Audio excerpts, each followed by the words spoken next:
말씀 보겠습니다. 요한복음 15장 7절에서 13절까지 14절까지 보겠습니다. 너희가 내 안에 거하고 내 말이 너희 안에 거하면 무엇이든지 원하는 대로 구하라. 그리하면 이루리라. 너희가 과실을 많이 맺으면 내 아버지께서 영광을 받으실 것이요 너희가 내 제자가 되리라. 아버지께서 나를 사랑하신 것 같이 나도 너희를 사랑하였으니 나의 사랑 안에 거하라. 내가 아버지의 계명을 지켜 그의 사랑 안에 거하는 것 같이 너희도 내 계명을 지키면 내 사랑 안에 거하리라. 내가 이것을 너희에게 이름은 내 기쁨이 너희 안에 있어 너희 기쁨을 충만하게 하려 함이니라. 내 계명은 곧 내가 너희를 사랑한 것 같이 너희도 서로 사랑하라 하는 이것이니라.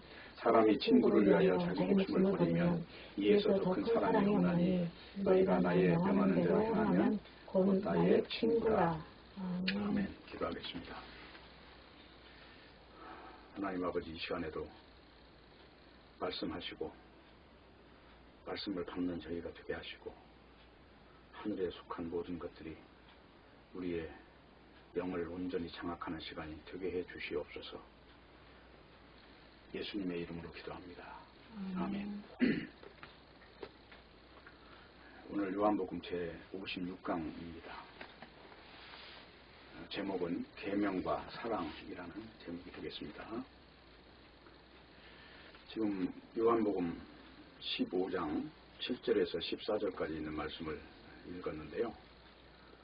성경은 이렇게 어떤 이야기를 전개하다가 또 다른 이야기를 갑자기 가져오고 하는 것이 아니라 앞에서 전제한 이야기를 설명하거나 보충하는 방식으로 기록이 되어 있습니다. 그런데 이제 우리가 성경을 읽을 때 놓치지 말아야 되는 것이 그게 성소 이야기라고 하는 거예요. 그 성소 이야기라고 하는 것은 하나님이 계시는 곳에 죄인이 어떻게 거기에 들어갈 수 있느냐 하는 걸 다룬다는 거예요. 의인이 들어가는 세계를 말하는 게 아니라 죄인이 어떻게 하나님이 계시는 그 성소에 들어갈 수 있느냐, 이것을 지금 다룬다고 하는 것입니다.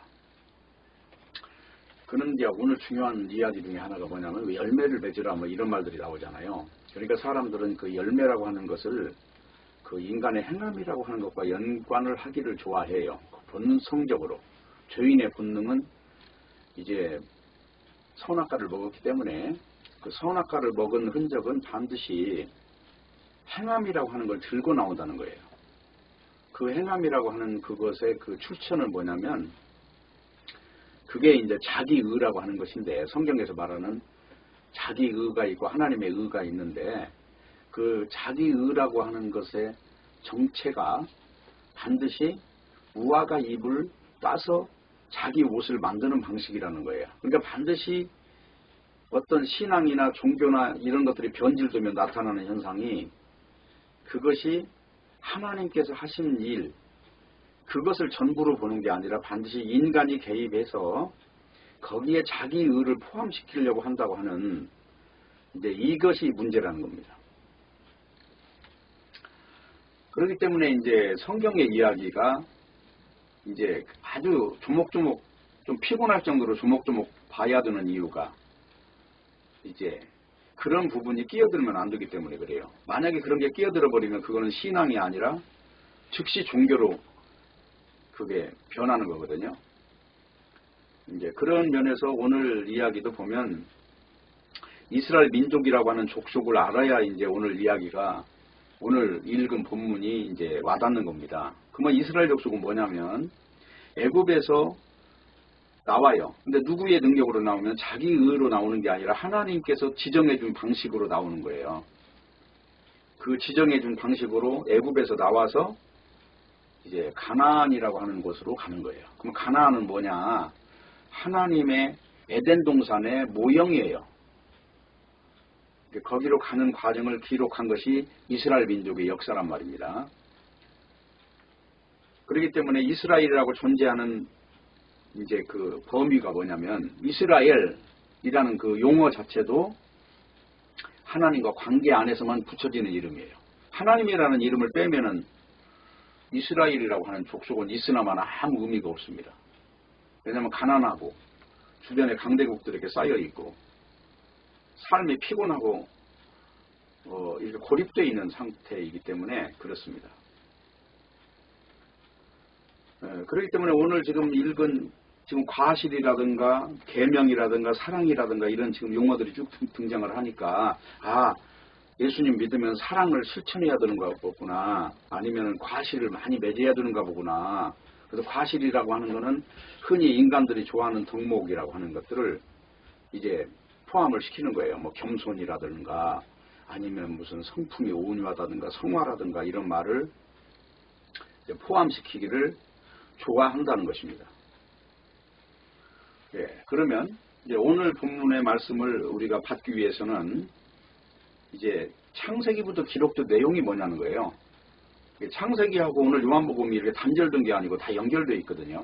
성경은 66권을 일컬어서 통일이라고 하는 말을 써요. 성경의 통일성. 그러니까 창세기의 이야기가 요한복음에 남아 있는 거예요.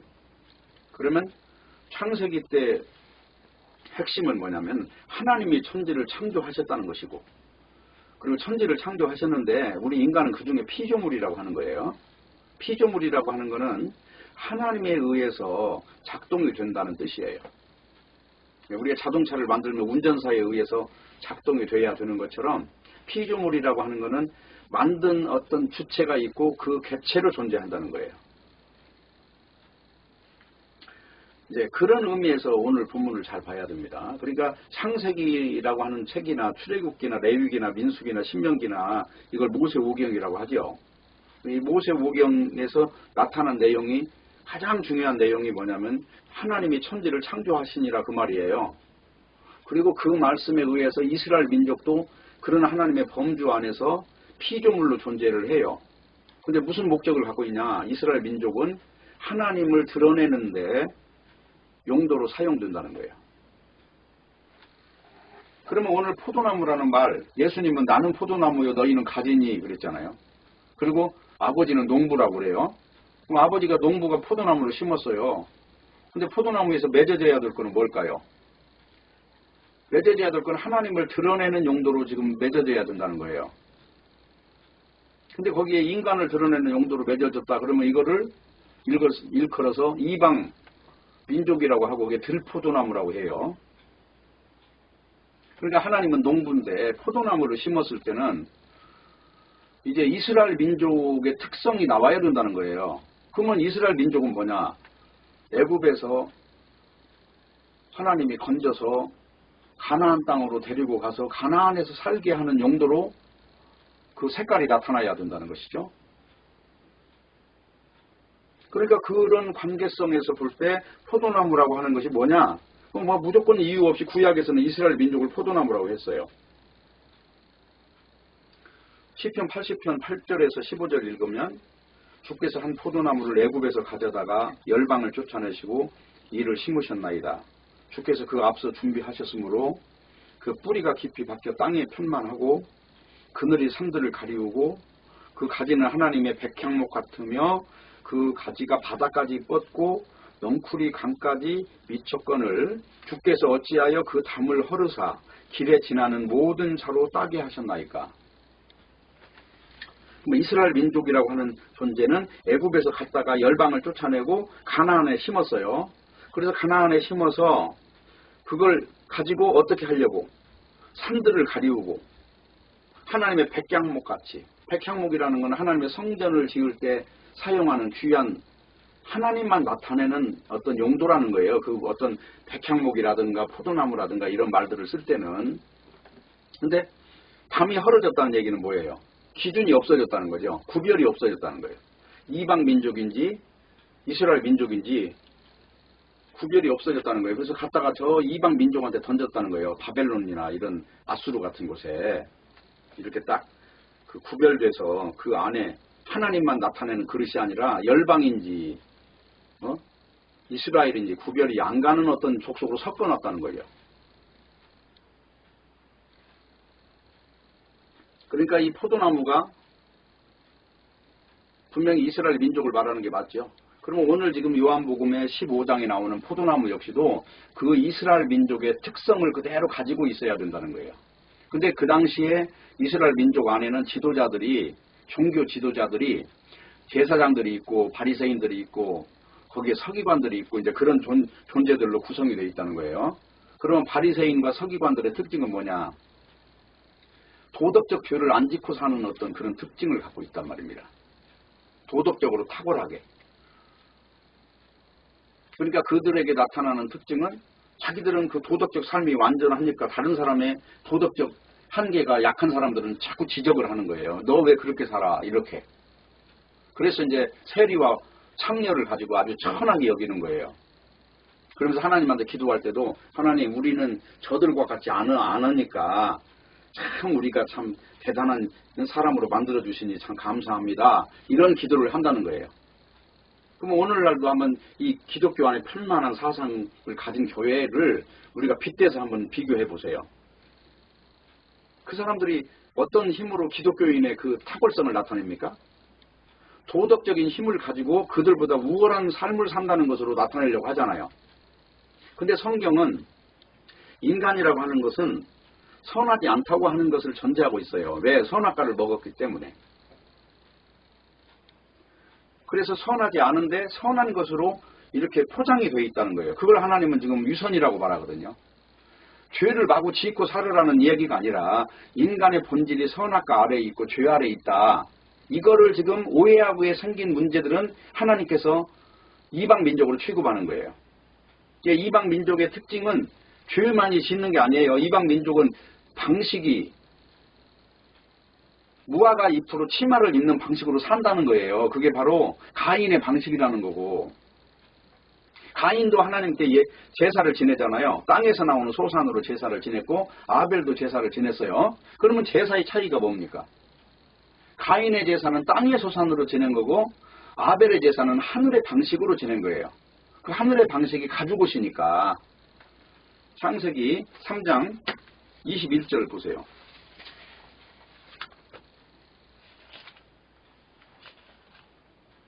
여호와 하나님이 아담과 그 아내를 위하여 가죽옷을 지어 입히시니라.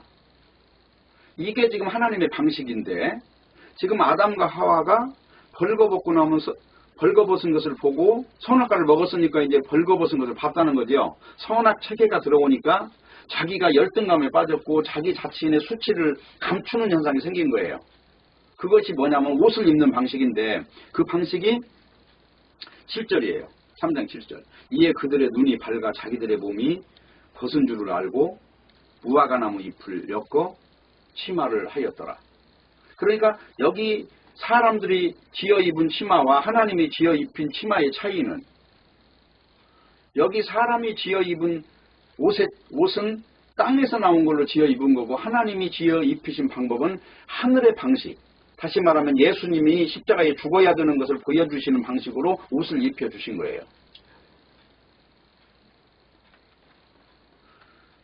그러면 오늘 지금 창세기 이야기가 요한복음 여기하고도 연결을 지금 해야 되는 겁니다. 그러면 이제 포도나무가 뭐냐 그랬을 때 포도나무가 포도 열매를 맺는 것이다 이런 생각을 하면 안 되고, 포도나무가 예수님의 십자가를 나타내는 나무여야 된다는 거예요. 그 열매를 맺어야 된다는 거예요. 그러니까 여기서 정확하게 이야기하면 포도나무 열매 맺으라 그러니까 야 인간들이 훌륭하게 살아서 야 저 사람 참 대단히 훌륭해, 나 저 사람처럼 되고 싶어, 그런 열매를 맺으라는 게 아니고, 어디까지나 여기서 말하는 열매라고 하는 것도 예수님과의 관계에서 십자가와 그 부활을 믿는 그 능력으로 살아가는 그 신앙의 형태를 말할 때 바로 열매라고 하는 것이다 이 말입니다. 그렇기 때문에 예수님이 참된 이스라엘을 구별하는 방식이 당시 이스라엘 안에서 종교인들은 어떻게 삶을 살고 제자들은 어떻게 사는가, 이걸 지금 말하고 있는 거예요. 그러면 제자라는 이야기는 다른 말이 다 섞일 필요가 없어요. 제자라는 그 정당성이라고 하는 거는 예수님을 증거하는 사람으로 사는 거라니까요. 그러니까 십자가만 자랑하는 사람이 돼버리는 거, 이거를 예수님 제자라고 해요. 그런데 당시에 많은 종교인들은 예수님의 십자가 없이도 인간이 훌륭할 수 있고 하나님께 나아갈 수 있는 가능성이 있다고 말을 했던 거잖아요. 그 사람들이 바리새인들이고, 예수님 필요 없이 자기들의 방식으로 율법을 잘 지키면 그 율법의 의로 하나님이 기뻐하실 거라고 믿은 거잖아요. 그래서 율법을 조목조목 해석해서 그걸 지키기 위해서 안식일 날은 거리도 어느 정도만 가고 그 이상은 못 간 거고 매매도 하지 않았고 다 그런 행함으로 하나님을 기쁘시게 하려고 했던 거잖아요. 그러니까 예수님이라고 하는 분과 바리새인들이 충돌하는 걸 잘 보면 율법이라고 하는 걸 어떻게 보느냐고 하는 시각 차이 때문에 그렇게 충돌을 했던 거예요.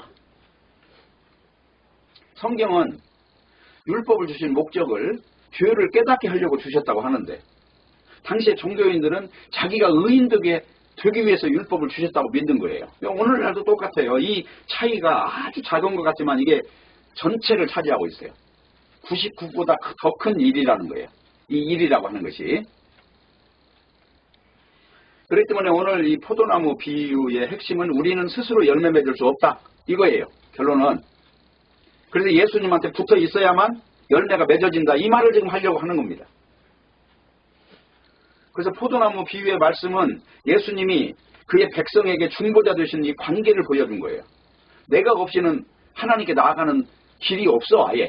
내가 길이요 진리요 생명이니 나로 말미암지 않고는 아버지께 올 자가 없다고 하신 그 말을 지금 포도나무 비유를 통해서 또 보여주신 겁니다.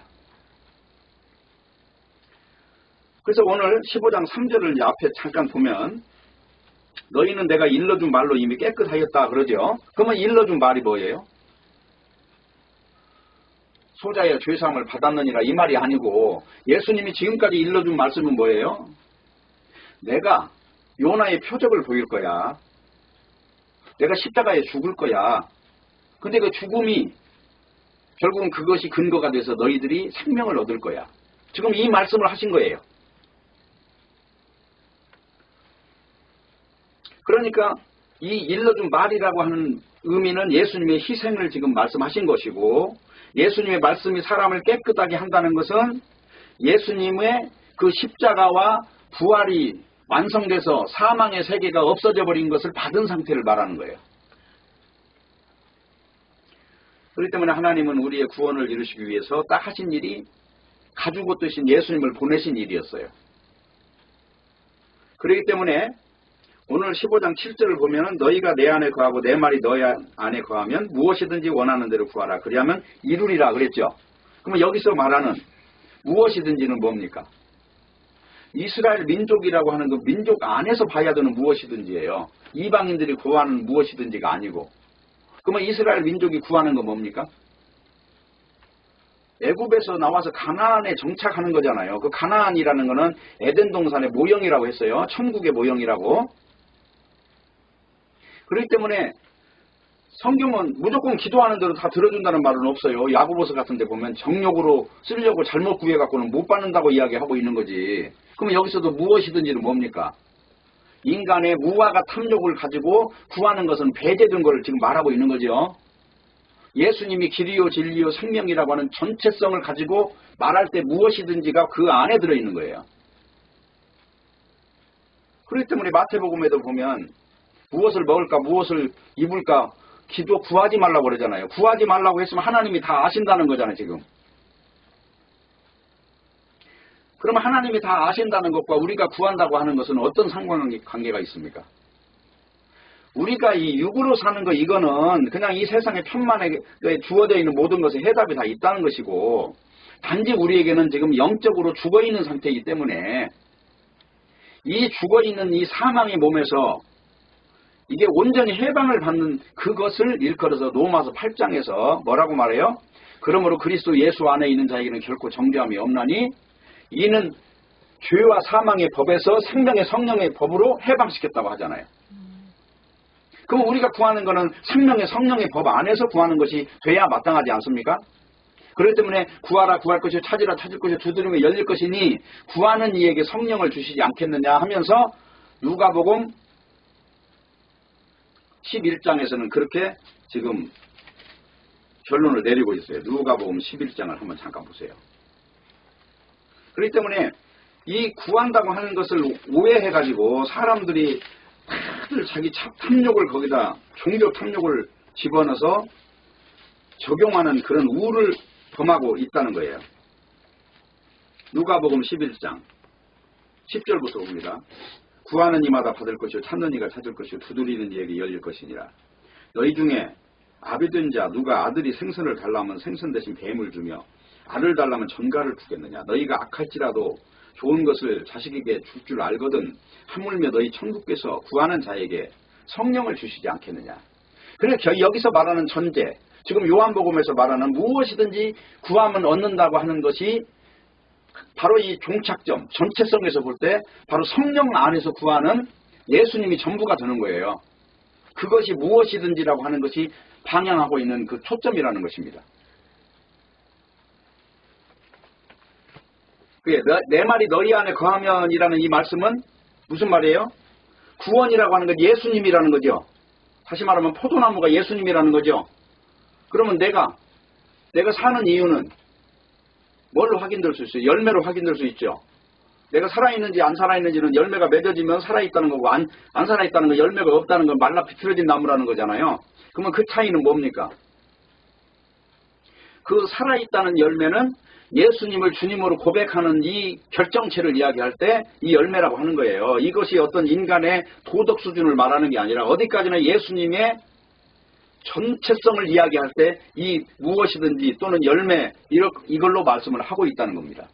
그러니까 이 말씀을 참 주의 깊게 봐야 될 것은 이제 이 말씀이 까딱 잘못하면 바로 여기 계명이라는 말도 나오고 사랑이라는 말도 막 나오니까 이것이 구약의 율법 계명을 지키는 것이 아니냐. 그런데 여기 앞부분에도 그러잖아요. 내 계명은 사랑이니라 그러잖아요. 그럼 결론이 계명이라는 것은 지키는 겁니까? 사랑입니까? 그러면 사랑은 뭐예요? 사랑이라는 건 예수님 안에서 용서받는 게 사랑이잖아요. 그러면 예수님이 나를 용서해 주셨으면 우리가 우리 형제에 대해서 용서의 복음을 전해주고 십자가를 전해줘야 되는 거 아닙니까? 거기에 어떻게 세리와 창기처럼 행함을 전할 수 있겠습니까?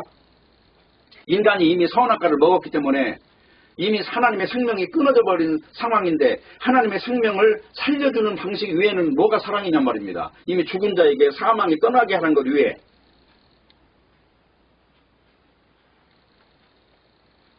그렇기 때문에 기도의 응답이라는 것은 그리스도께서 우리의 모든 짐을 다 져주셨다는 것이에요. 그렇기 때문에 이걸 절대 오해하면 안 됩니다. 히브리서 10장 10절부터 읽어보면 이 뜻을 쫓아 예수 그리스도의 몸을 단번에 들이심으로 말미암아 우리가 거룩함을 얻었노라. 예수 그리스도의 몸을 들이심으로 뭐를 얻었다고요? 거룩해졌다는 거죠. 예수님의 십자가로. 그 거룩이라는 것도 여기서 성화를 다룹니까? 예수님의 십자가 피를 다룹니까? 그런데 많은 경우에 이 기독교라고 하는 것이 약간 이방 종교, 그러니까 행함을 지향하는 그런 다른 종교가 그게 혼합이 되면 반드시 어떤 인간의 행함을 가지고 물고 늘어지는 문제가 발생하는 거예요. 십자가가 전해진다는 얘기는 뭡니까? 우리 인간은 죄인이라는 것을 전제하고 있잖아요. 죄인이기 때문에 그 죄를 덮어주는 그 은혜를 말할 때 십자가를 전해주는 거잖아요. 의인을 말할 때 전해주는 게 아니에요. 예수 그리스도의 십자가에 흘린 피가 절실한 존재들에게 전해지는 것을 일컬어서 죄사함이라고 하는 거고 그걸 복음이라고 하는 거잖아요. 죽은 자가 살아나는 걸 복음이라고 해요. 그러면 죽은 자가 살아나는 것이 행함입니까? 믿음입니까? 그런데 자칫하면 행함이라고 하는 걸 가지고 자꾸 정죄하는 일이 발생한단 말입니다. 그것을 일컬어서 고린도 전서에서는 육에 속한 자라고 해요. 고린도 전서 2장을 한번 보세요. 2장 2절. 내가 너희 중에서 예수 그리스도와 그의 십자가에 못 박히신 것 외에는 아무것도 알지 아니하기로 작정하였습니다. 그러죠? 그러면 지금 이 일은 뭐냐면 십자가를 전하는 이유는 뭐냐면 10절이에요. 오직 하나님이 성령으로 이것을 우리에게 보이셨으니 성령은 하나님의 깊은 것이라도 통달하시느니라.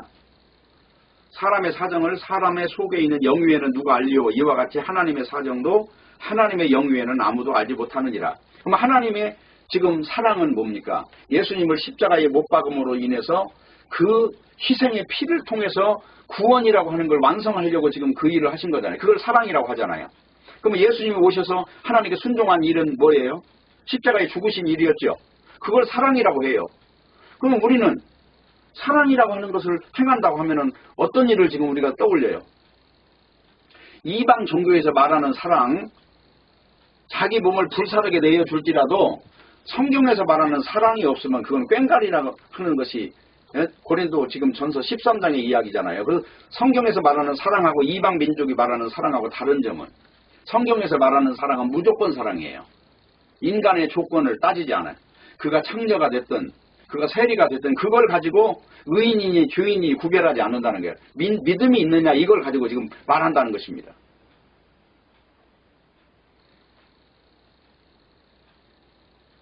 그렇기 때문에 지금 오늘 고린도전서 지금 2장도 읽어보면 어떤 현상이 생기냐면 14절 봐요. 육에 속한 사람은 하나님의 성령의 일을 받지 않는다고 그러잖아요. 그럼 성령은 뭡니까?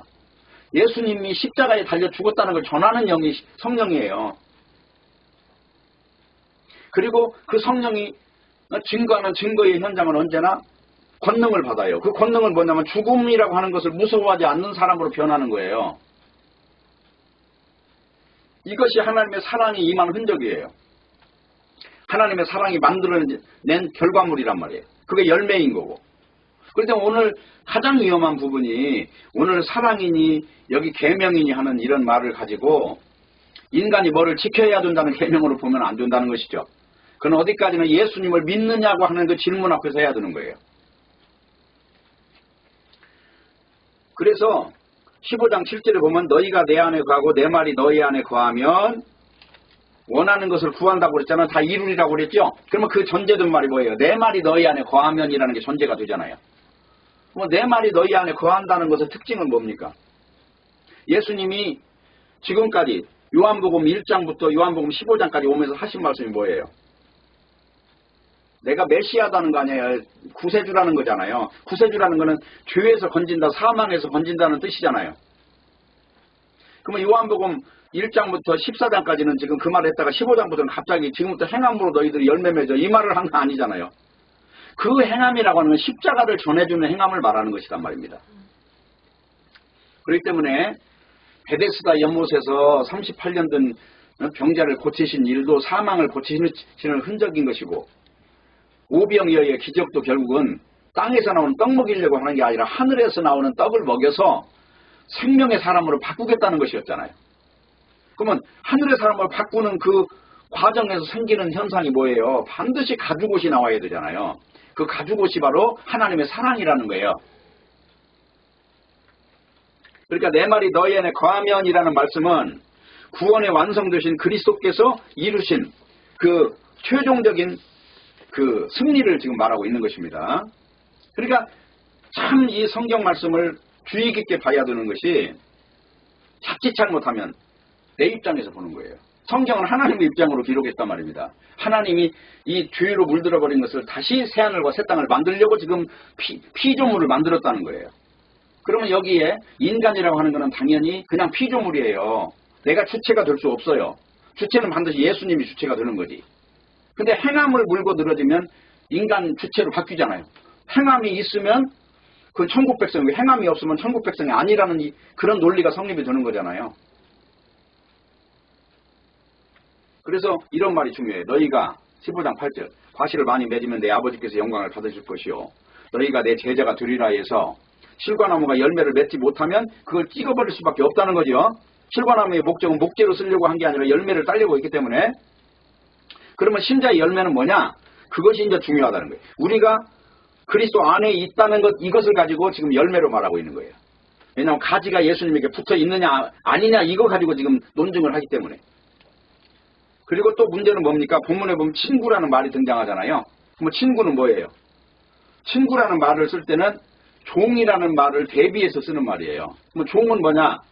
종은 어떤 심정을 나누지 않고 그냥 일만 부려먹기 위해서 그냥 목적이 써먹기 위해서 부르는 사람이고 친구라는 건 삶을 나누기 위해서 옆에 둔 걸 친구라고 해요. 그러면 친구라는 용어는 예수님의 심정을 지금 알았다는 얘기를 전제하고 있는 거죠. 그러면 예수님의 마음은 뭡니까? 나를 믿으라는 거잖아요. 이기적인 심정에서 나를 믿으라는 게 하나님의 방법이 지금 그 가죽옷이기 때문에 그 가죽옷을 입으라는 그 전제를 붙일 때 내가 길이요 진리요 생명이라고 말하는 거잖아요. 그렇기 때문에 여기서 열매를 맺지 못하는 존재는 예수님과 관계성에서 볼 때 믿음이 아니라 행함을 가진 자가 전부 다 종이 되는 거예요. 그래서 14절에 보면 나의 명하는 대로 행하는 자를 친구라고 지금 말씀을 하신 거예요. 그러면 친구가 뭐냐? 12절 13절을 보세요. 다시 요한복음에 내 계명은 곧 내가 너희를 사랑한 것 같이 너희도 서로 사랑하라 하는 이것이니라. 그죠? 사랑을 위해서 친구라는 말을 지금 쓰는 거죠. 그리고 사람이 친구를 위하여 자기 목숨을 버리면 이에서 더 큰 사랑이 없다고 그러잖아요. 그러면 목숨을 누가 버렸어요? 예수님이 버리신 거잖아요. 그걸 가지고 지금 사랑이라고 하잖아요. 그리고 예수님이 십자가에 자기 목숨을 버리신 그것을 근거로 해서 만나는 이 관계를 친구라고 하는 거예요. 그러니까 여기서 친구라고 하는 이 말과 사랑이라는 말과 계명이라는 말은 동등선상에 있는 거예요. 그래서 예수님이 친구를 위해서 목숨까지 버리신 것을 아는 것을 친구의 조건이라고 한단 말이에요. 예수님의 마음을 알았다고 하는 거니까. 그래서 예수님이 우리에게 나누어 주시고자 하는 것은 뭐냐면 하나님께서 하나님의 뜻을 이루시는 걸 보면서 거기에 내가 그 안에 있다는 것으로 인해서 기쁨을 누리는 거예요. 근데 이것은 반드시 이기적으로 임하지 않는다는 겁니다. 하나님의 뜻 안에서 이루어지기 때문에 그걸 가지고 사랑이라고 해요. 아가페 사랑. 내가 보는 관점이 아니고 하나님 보는 관점에서 모든 걸 보기 때문에 창녀나 세리마저도 똑같이 받아들이는 거예요. 근데 바리새인들은 선이라고 하는 것을 자기를 훌륭한 인간으로 포장하는 데 써먹었기 때문에 그들을 똑같이 바라보지 못한 거예요. 오늘날도 똑같아요. 오늘날도 인간이라고 하는 정체를 알고 나면 스스로 열매를 맺을 수가 없습니다. 절대로. 그래서 단지 열매가 있다면 예수님을 전해줘서 그로 하여금 새 생명 안에 살게 하는 것밖에 없는 거예요. 그리고 새 생명이라고 하는 거는 사망을 이기는 생명을 새 생명이라고 하는 거고, 새 생명이라고 하니까 이제는 담배 피던 사람이 안 피고 술 먹던 사람이 술 안 먹고 뭐 이런 개념으로 생각하면 곤란하다는 거죠. 그렇기 때문에 신자에게 필요한 것은 주님의 마음을 아는 자로 살아가는 거예요.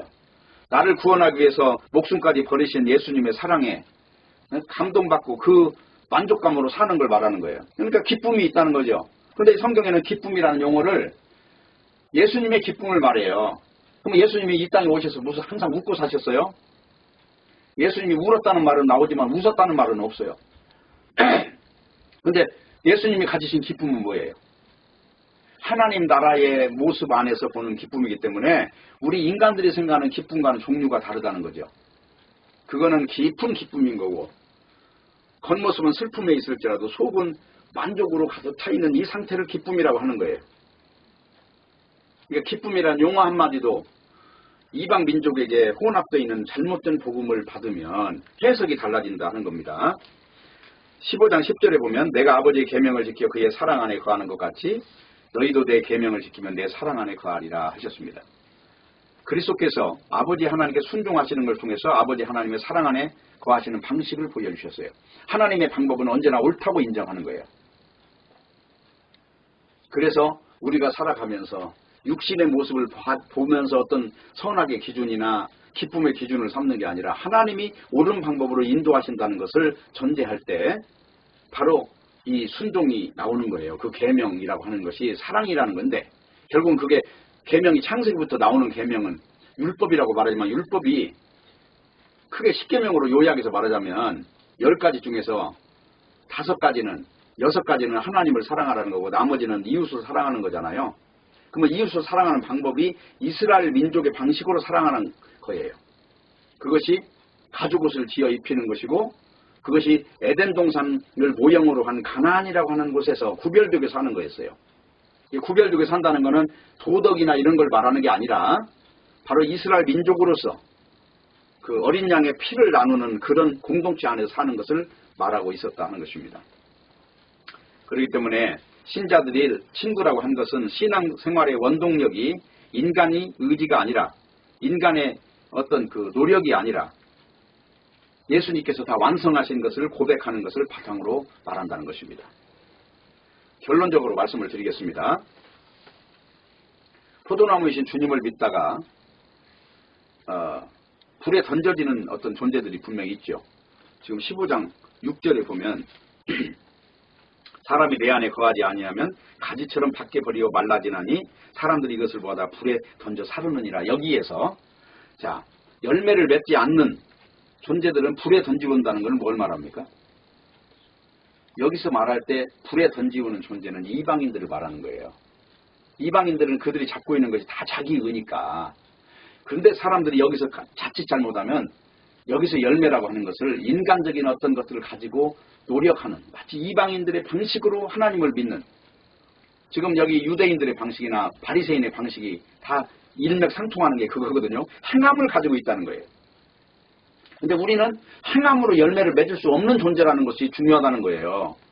그렇기 때문에 오늘 지금 말씀하시는 것은 밖에 던져서 버려진다는 것은 이방인처럼 버려진다는 얘기를 하는 거지, 예수 믿다가 열매가 없으면 그 사람들은 잘못됐으니까 잘라낸다는 뜻으로 해석하면은 십자가를 전체적으로 부정하는 일이 발생하는 거예요.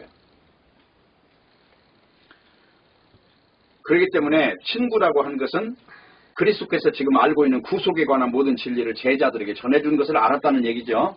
그렇기 때문에 제자들은 어떤 것을 알게 됐냐? 에베소서 1장 3절에 6절 이 말씀을 알게 된 거예요.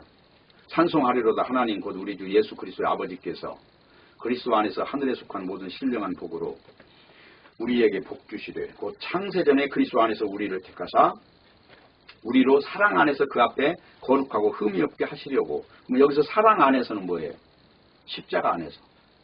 십자가 안에서 그 앞에 거룩하고 흠이 없대요. 십자가로 인해서. 이거를 믿는 거예요. 그래서 그 기쁘신 뜻대로 우리를 예정해서 그리스도로 말미암아 자기의 아들들이 되게 하셨다는 거예요. 이 방식으로 하나님과 원수된 존재를 십자가로 말미암아 아들들 되게 하는 이 중보 역할을 완성했다는 거죠. 6절. 이는 그의 사랑하시는 자 안에서, 그 사랑하시는 자가 누구예요? 예수님. 사랑하는 자 안에서 우리에게 거저주시는 그의 은혜의 영광을 찬미하게 하려는 것이라. 이것이 바로 제자들이 깨달은 열매예요. 그래서 15장 16절에 딱 결론이 이렇게 나와요. 너희가 나를 택한 것이 아니요 내가 너희를 택하여 세웠나니 이는 너희로 가서 과실을 맺게 하려고. 그래서 너희 과실이 항상 있게 하여 내 이름으로 아버지께 무엇을 구하더니 다 받게 하려 함이라 그랬어요. 그러면 예수님 이름으로 다 받는다는 얘기는 예수님이 다 완성한 세계를 가지고 전해준 걸로 인해서 열매가 다 만들어진다는 거죠. 지금 이 말씀을 하려고 앞에 서두에서 계명이나 사랑이나 이런 용어들이 등장했던 거예요. 그렇기 때문에 여기서 말씀하면 기도하면 모든 걸 들어주신다는 것이 아니라 예수님의 생애 전체를 지금 보여주신 것을 최종적으로 결론으로 받는다는 얘기를 하는 것입니다. 그런데 사람들이 계명을 지킨다는 문제를 잘못 이해하고 있기 때문에 뭔가 실천하고 행하는 문제로 어떤 결과물을 만드는 방법으로 이해를 한다는 거예요. 단지 여기서 말하는 그 열매라는 건 증거라고 하는 것으로 결론을 내려야 됩니다. 이것을 위하기 위해서 한 번만 더 읽을게요. 12절이에요. 내 계명은 곧 내가 너희를 사랑한 것 같이 너희도 서로 사랑하라 하는 이것이니라. 이 말이 뭐예요? 예수님의 계명이라는 건 뭐예요? 실천입니까? 십자가를 받는 겁니까? 십자가 받는 것이 틀림없죠. 바로 이것을 우리는 알고 나면 오늘 본문을 해석하는 많은 사람들이 있지만 그 해석하는 방법이 그게 이방 민족이 하는 방법이 너무 많다는 것이 지금 문제라는 거예요. 그래서 복음을 복음답게 전하는 어떤 사람을 만나는 것이 중요하다 하는 것이고, 그리고 사랑하라는 것은 하늘의 사랑을 받은 자로 사랑하는 것이지 무화과 나무 옷을 입은 방식으로 사랑하라는 것은 없다는 것입니다. 그래서 우리의 모든 허물을 용서하신 주님의 사랑이 여러분으로 하여금 우리의 형제의 허물을 용서하고 덮어주는 자로 살게 하셨다는 것, 그것이 열매인 것이고, 또 우리의 죄에 대해서 항상 오래 참으시고 기다리시는 주님의 모습처럼 우리 역시 형제에 대해서 오래 참고 그냥 기다리고 바라보는 자로 살아가게 하는 것, 이것이 바로 하나님의 사랑 안에 거하는 것이에요. 그래서 예수님의 사랑 안에 거한다는 것은 하나님의 사랑 안에 거한다는 것이고, 또 제자들이 서로 사랑한다는 것은 이 십자가를 기준으로 서로 바라보기 때문에 인간의 어떤 약점이나 이걸 들추는 것이 아니라 덮어주는 것이다. 사랑은 모든 허물을 덮어주는 것이다. 바로 이러한 모습으로 열매가 맺어지는 귀한 성도들이 되시기 바랍니다. 기도하겠습니다. 하나님 아버지 감사합니다. 오늘 또 주님의 계명과 사랑과 주님이 원하시는 열매가 무엇인지 들었습니다. 오늘 이 말씀이 우리 속에 강하게 임하게 하시고 이 말씀 의하여 끌려가는 저희들이 되게 해 주시옵소서. 예수님의 이름으로 기도합니다. 아멘.